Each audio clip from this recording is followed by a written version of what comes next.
Que feriez-vous si une route vous conduisait à la rencontre d'esprits tourmentés? Claire et Antoine, un couple parisien, se perdent en Normandie et rencontrent des figures fantomatiques implorant de l'aide. Découvrez la sombre vérité derrière la route hantée et le terrible sacrifice qui a libéré une entité maléfique. Préparez-vous pour une terreur inévitable.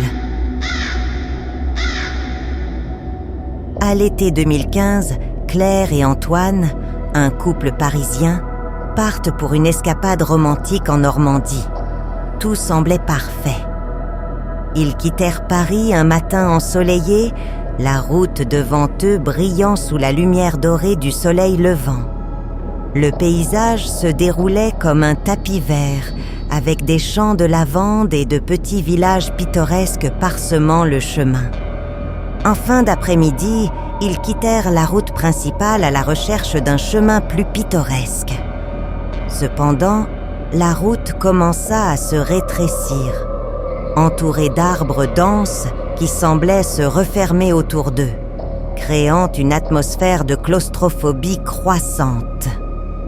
Le GPS cessa de fonctionner et la nuit commença à tomber rapidement, les enveloppant dans un voile d'obscurité inquiétante. La route semblait s'étendre infiniment, sans aucun signe de vie. C'est alors qu'au loin, ils aperçurent pour la première fois une figure nébuleuse avec une expression de désespoir, gesticulant frénétiquement avant de disparaître dans la brume. Claire et Antoine échangèrent un regard, ressentant tous deux un frisson leur parcourir l'échine.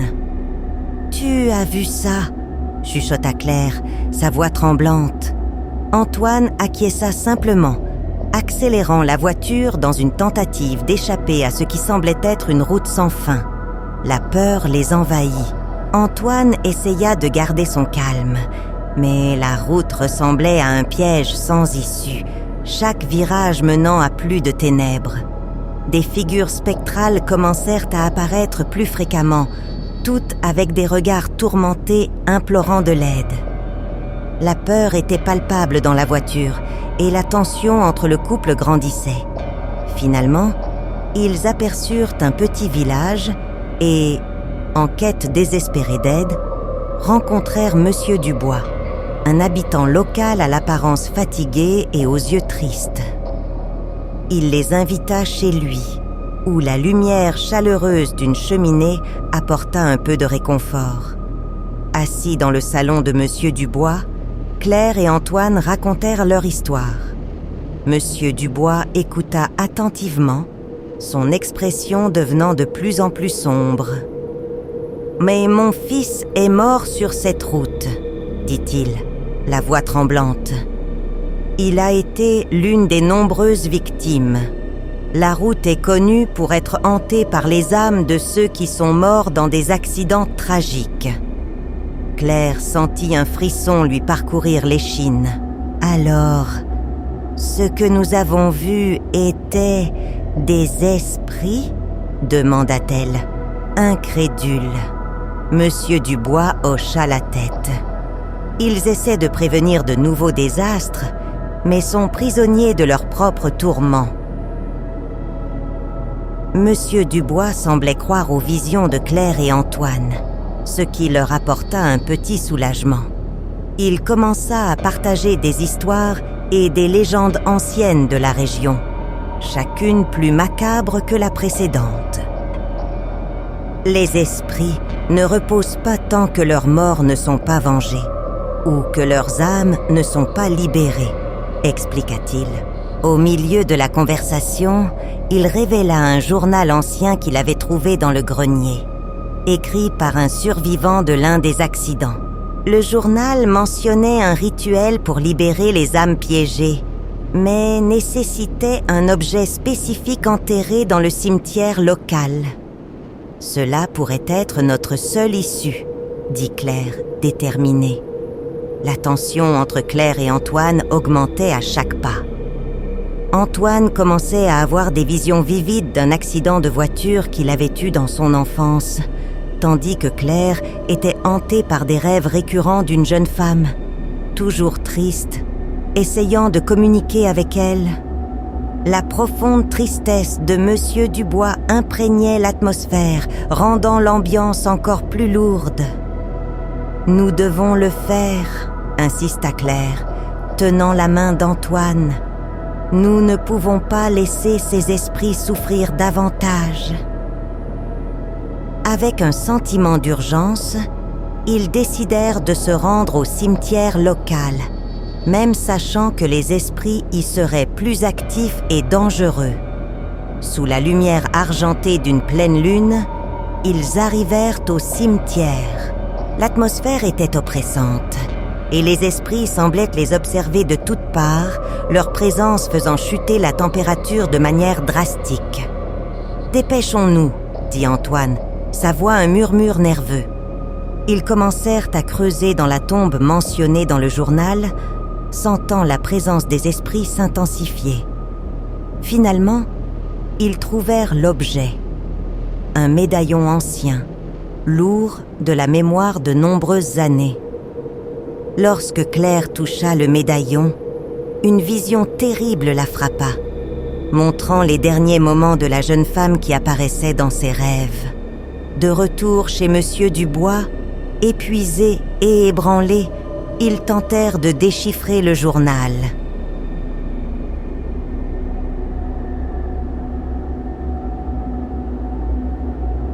Le rituel doit être réalisé sur la route hantée. Lut Claire à haute voix. La peur et l'anxiété grandissaient, mais il savait qu'il n'avait pas d'autre choix. « Nous devons le faire demain soir », dit Antoine, sa détermination renouvelée. La nuit suivante serait le moment de faire face aux esprits et, espérons-le, de les libérer. « Je serai avec vous », dit Monsieur Dubois, sa voix ferme malgré la tristesse dans ses yeux.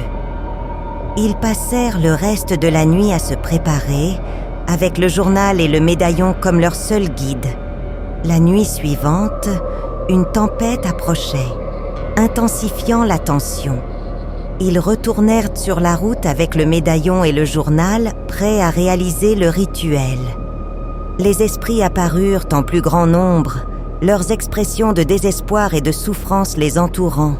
« Commençons », dit Claire, tenant le médaillon de ses mains tremblantes. Ils commencèrent à réciter les mots du journal quand Antoine fut soudainement tiré par une force invisible, revivant son accident d'enfance dans une vision vivide et terrifiante. « Antoine !» cria Claire, tentant de l'atteindre. Je luttais pour maintenir ma concentration alors qu'Antoine criait, prisonnier de ses visions. Monsieur Dubois tenta de l'aider, mais semblait impuissant face à la force invisible. C'est alors que Claire remarqua la jeune femme de ses rêves parmi les esprits autour. Elle s'approcha de Claire, ses yeux pleins de tristesse et d'urgence. « Tu dois utiliser le médaillon pour nous libérer, » murmura la femme. Tremblante, Claire suivit les instructions de la femme, espérant que cela fonctionnerait. Dans un dernier effort, elle récita les mots finaux du rituel. Le rituel semblait fonctionner. Les esprits commencèrent à se dissiper, leur visage soulagé pour la première fois. Antoine revint à lui, et Monsieur Dubois tomba à genoux en larmes. Mais alors, la jeune femme réapparut, plus claire que jamais. Pour compléter le rituel et libérer toutes les âmes, un sacrifice est nécessaire. Une vie doit être offerte en échange, dit-elle, sa voix chargée de douleur. Claire resta paralysée, incapable de comprendre la gravité de ce qu'elle demandait. « Ce n'est pas possible, » murmura Antoine, la voix brisée. Le rebondissement tragique se déploya. Monsieur Dubois, dans un acte de désespoir et de rédemption, offrit sa propre vie, croyant que cela libérerait son fils et les autres esprits. « Non !» cria Claire, tentant de l'arrêter. Mais il était trop tard. Monsieur Dubois se sacrifia, complétant le rituel. Pendant un moment, tout sembla se calmer, les esprits trouvant enfin la paix. Mais alors, une force sinistre commença à se manifester, révélant qu'il ne s'agissait pas seulement d'un esprit prisonnier, mais de quelque chose de beaucoup plus ancien et maléfique. Une ombre se leva de la route, ses yeux brillants d'une haine ancestrale. Dans un dernier moment de terreur, Claire et Antoine réalisèrent qu'en libérant les âmes, ils avaient également libéré une entité plus sombre qui était désormais libre de hanter non seulement la route, mais toute la région. « Cours !» cria Antoine, saisissant la main de Claire alors qu'ils fuyaient sur la route sombre. Derrière eux, le rire maléfique de l'entité résonnait dans la nuit, promettant un tourment éternel. Claire et Antoine savaient que la véritable bataille ne faisait que commencer et qu'ils ne seraient jamais vraiment en sécurité. Les ombres de la route les suivraient pour toujours, hantant chaque pas, chaque souffle. J'espère que vous avez apprécié cette histoire effrayante. Si c'est le cas, abonnez-vous à la chaîne L'Antre de la Peur pour ne manquer aucun conte d'horreur. Nous avons de nouvelles vidéos tous les jours.